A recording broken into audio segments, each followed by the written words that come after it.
They and the 49ers, they're the favorites to win Super Bowl 59. Meanwhile, the Bills are 15-1 to win a championship, which would be the longest odds entering a season since 2020, which was Josh Allen's third season in Buffalo. Two-time Super Bowl champ Damian Woody is in the building. Super Bowl's in New Orleans this year? It is. Oh, I love that. That's was my first Super Bowl, city. Super Bowl 36. To have New a Orleans know how to do it right. Oh, great city to have a Super Bowl. I'm going to start calling Woody, you okay. Slim Shady and not Stephen A. Looking good. I'm working on it. Looking good. Looking good. All right, Damien, which quarterback do you feel like has the most to prove this season? Daniel Jones. Ooh. Oh.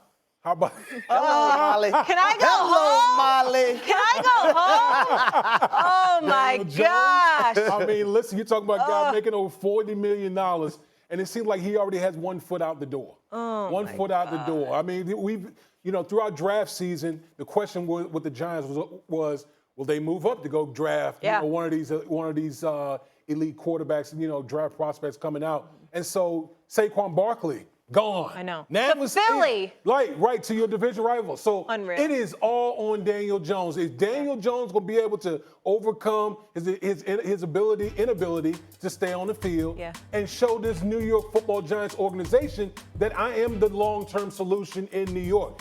You got a head coach and a play calling Brian Daboll who knows how to get the most out of quarterbacks.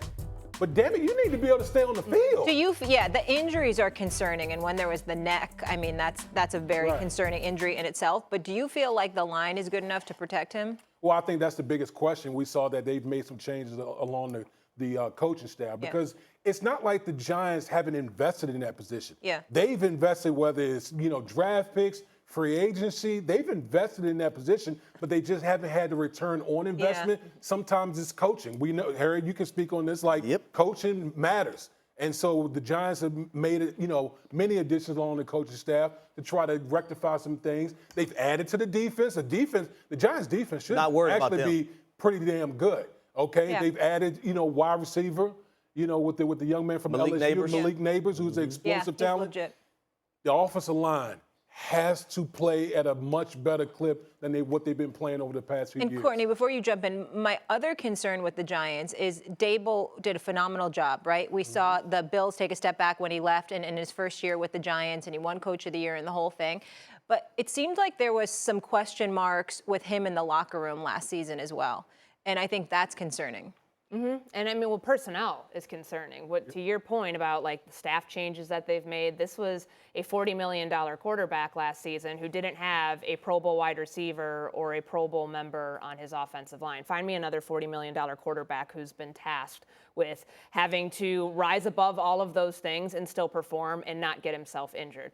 It's a good answer because there is the question mark about whether Daniel Jones is going to be the quarterback beyond this season. It certainly doesn't feel like it, considering they took away his security blanket, the face of the franchise, and the biggest element of that offense in Saquon Barkley. So his job gets tougher. But the amount of money that the Cleveland Browns spent to go get Deshaun Watson a couple of years ago, the draft picks that they traded away. That's a good one. All of the jobs that are linked to this, the decision to bring a controversial figure into the building, somebody who hasn't played more than 6 games in a season the last 2 years, all of the pressure is on Deshaun Watson in a really, really tough division in the AFC North. And I know we all picked them to finish last year, and they end up going to the playoffs. Well, Joe Flacco got them to the playoffs last year. So if Deshaun Watson doesn't come back to that 2020 form, which I'm honestly not sure is there anymore. I really don't know if Houston Deshaun Watson, the guy who led the league in passing in 2020 when he was on a bad team,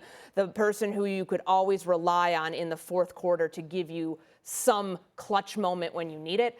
I don't know if that guy exists anymore, coming off of an off-season shoulder surgery and just not seeing the pieces of his game, the one that made them want to trade for him initially. I don't know if that exists anymore. That's why the pressure to me is on him even higher than anybody else. I'm going to say this. If Deshaun Watson doesn't perform to the standards that you're talking about, guess what? He's going to be back in 2025. Because his contract. It was most guaranteed money ever. Guaranteed money ever after all that craziness. That's the thing. His contract is so prohibitive. I don't even think you can move him until at least 2026. So, for me, it's I thought about Deshaun Watson, and there's a lot of pressure considering, Joe Flacco came up off his couch and got to help get the Cleveland Browns, to the postseason. But you can't move the contract. How the song go with it? Must be nice. Must be nice, yeah. I'll say for my quarterback, I'm gonna go a different route. I'm going Josh Allen, right? And the reason why I'm saying Josh Allen is because you no longer have Stephon Diggs. You have a rookie wide receiver in Keon Coleman. I believe Keon Coleman is going to be great. But if you're Josh Allen, can you do what we've seen Patrick Mahomes do when he didn't have one of those top dogs at the wide receiver position? I understand that Patrick Mahomes had Travis Kelce. Well, guess what, Josh Allen? You have Dalton Kincaid. You also have Dalton Knox. You have those guys that can be able to get it done. And I think his offensive coordinator, Joe Brady, is going to assist him in doing it. And here's why I say that. When Joe Brady took over, they went from carries per game went from 25 to 37.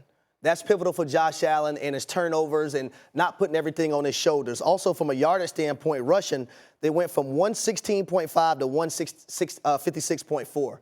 That means a lot to me. That's Joe Brady saying that I know this young man has a lot on his plate. I need to tweak our offense and make sure everything isn't on Josh Allen's plate to be able to get it done. I believe he's going to be better, probably not from a number standpoint and stats, but I think from a point in taking care of the football, them running the ball a little bit more, getting wins, and being able to play a different brand of football offensively so we don't see Josh Allen going haywire and going hell and crazy all over the place. Doesn't it kind of feel like put up or shut up with the Bills at some point? I mean, how many times are you going to win the division and then you run into the Kansas City Chiefs, you run into the Cincinnati Bengals? And yes, those are very tough opponents, which you give them the respect for that.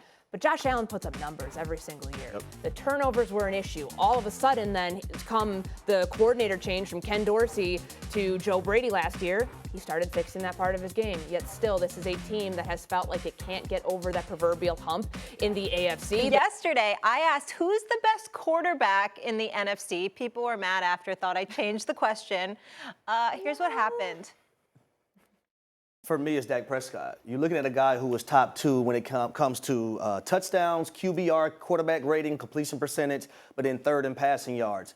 Also, you look at the athleticism, right? And I think last year we started to see a little bit more of that a year removed from that injury of being able to extend plays with his legs, find CeeDee Lamb for explosive plays. You think Dak Prescott is the best quarterback in not the NFC East, in the NFC? In the NFC, I do. Really? And really, from what you've seen, are we talking regular season or are we talking playoffs? Do the playoffs count in this conversation? I'm just talking period. I think Dak Prescott's number 1. Oh, great look, rough take. Before I come to you, Damian, as the new voice of reason. So here's what happened. So I asked best quarterback in the NFC, and then I pushed back and I said, well, which quarterback would you trust the most game on the line Super Bowl? And they said I changed the question, but I actually think to be the best quarterback, you need to be both. But I digress. Who's the best quarterback in the NFC? Well, I don't think it's controversial what Harry said. Dak Prescott. Dak Prescott. Look at God. Won't he do it? He might not come when you want him to, but he will always be on time, Molly. That's what you came here for? So let me ask you this question, Molly. So are we going to dismiss Dak Prescott, what he did in the regular season last year? I know everything we talk about with Dak is related to the postseason, and I get that. But I'm wondering, when you played for Bill Belichick in New England with Tom Brady and you played with those incredible defenses, is that why you guys talked about regular season? Is that what mattered for you? Like, let's be the best in the regular. I'm just curious. Is that what you talked about in Foxborough? They all count. That was much of the chatter, right? Regular season. They all count. You didn't care about rings. They all count. Yeah, like cool. Bill Parcells just said. You see that scoreboard? You see that scoreboard? Alone on an island. I'm good with that. No, but listen. I will say this though. Yeah. Now, if we're gonna pose a question like who do you want? Like if it's on the line in the NFC, give me Matt Stafford. Give me Matt Stafford. Like of any quarterback in the NFC, if I'm going to a big game and I need that one win, give me Matt Stafford. I'll take Matt Stafford. Yeah, you take his Super Bowl run alone. You look at the 3 games that they played in the 3 opponents. Matthew Stafford, had to come back and win those games. You look at the Super Bowl versus the Cincinnati Bengals, the cover 0 that Todd Bowles and company decided that they want to run the game in Tampa, where he found Cooper Kupp for the big one. He was able to get it done in that one as well. So Matthew Stafford is the only guy that has a Super Bowl ring right now in the NFC. Yeah. And you talk about starting quarterback. So if the game is on the line and we're talking about that separate setting. I want to let Courtney go because I got another question for you. A new thought experiment I'd like to pose. I'd say Stafford as well. well. I think back to that divisional playoff game against Tampa, the 2 huge plays that he hits to Cooper Kupp to set up the game-winning field goal, then, of course, the game-winning touchdown in the Super Bowl. And lo and behold, he's got Cooper Kupp back again this year. I don't want people to forget about Jared Goff. I know it's kind of like a weird thing to throw him into the conversation. The Lions were like a play away from being in a Super Bowl. But you take, I mean, Beach, you're looking at it in a vacuum of what he did last season. 3rd in game-tying go-ahead conversion rate, fourth quarter and overtime last season. 3rd in EPA per play in those situations. To me, when you're trying to have this conversation, which quarterback do you trust with the Super Bowl on the line? It's a combination of the quarterback. It's also a combination of the play caller. Who's going to put my quarterback in the best situation with the game on the line in a do-or-die moment? Sean McVay's a great answer there. Ben Johnson coming back to the Detroit Lions, a really good answer as well. Okay, so here's what I want to know. So let's take the Dallas Cowboys, right? And let's plug and play some different guys and tell me if they have a better shot of winning the Super Bowl. Jalen Hurts? No. Jared Goff? I think so. Jared Goff? No. Matthew Stafford? I'll say throw him. Matthew Stafford, yeah. Okay, so then the answer to the question is that Matthew Stafford's the best quarterback in the NFC. No, it's not. Because what Dak Prescott can do, Matthew Stafford can't do. And that's the athleticism, that's utilize your legs, that's improvise. All that plays a factor into it because we're talking about a Dallas Cowboy team that doesn't have a run game that's bona fide. They don't have that. So Dak being able to improvise and play off schedule and play off script is pivotal to their success. We've seen that multiple times this season in the phenomenal year that he had, Miss Molly. Yeah, I'm not discrediting the regular season at all whatsoever, but like Jordan Love went in there and beat the brakes off them. I mean, we could even throw Jordan Love in the conversation. Is a better play caller than Mike McCarthy. Yeah, but even Jalen Hurts. Did the defense show up? That's fair, but even Jalen Hurts in a clutch situation. Well, I would say this about Jalen Hurts. We got to get the blitz going right.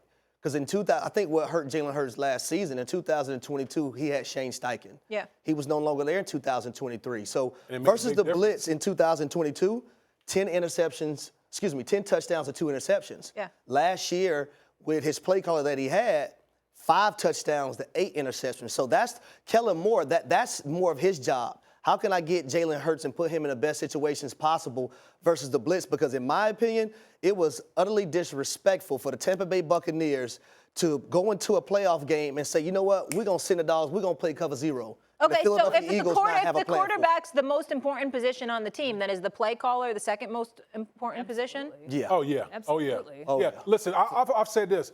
There's only, in my opinion, there's about 3, maybe 4 true franchise quarterbacks, guys that I think regardless of play call or anything, that can go into any system and make it happen. Who besides Patrick Mahomes? Josh Allen. Yep. I think Joe Burrow could do it. Yeah. And I think Lamar Jackson could probably do it.